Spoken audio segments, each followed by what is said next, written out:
Le zazou en arabe dialectal algérien désigne quelqu'un qui prête attention à son apparence, à ses habits et à ses cheveux gominés qu'il fait briller pour plaire à la gente féminine. Il déambule dans le quartier pour se faire remarquer, souvent en sifflant, cherchant à susciter l'admiration. Il aime entendre dire « Voilà le zazou qui arrive ». Le zazou algérien est l'équivalent du gigolo européen attentif au regard d'autrui, principalement celui des femmes à qui il promet monts et merveilles. Le zazou ne donne aucune importance aux mots qu'il profère.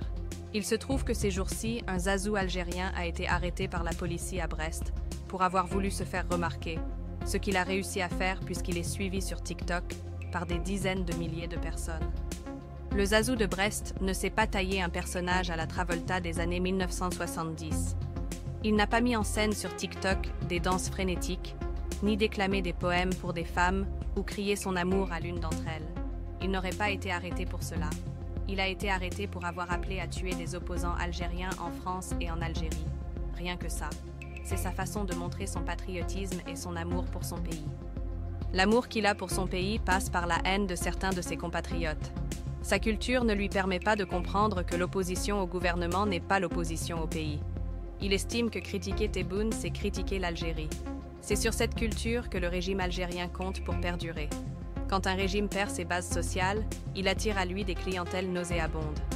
Pourtant, le zazou de Brest vit en France, où il y a une opposition qui critique Macron du matin au soir, sans être accusé d'être hostile à la France. Mais le drame dans tout cela, et il y a un drame, c'est que le zazou de Brest est un harag, c'est-à-dire un jeune qui, au risque de sa vie, a quitté son pays ruiné par le régime qu'il défend sur TikTok.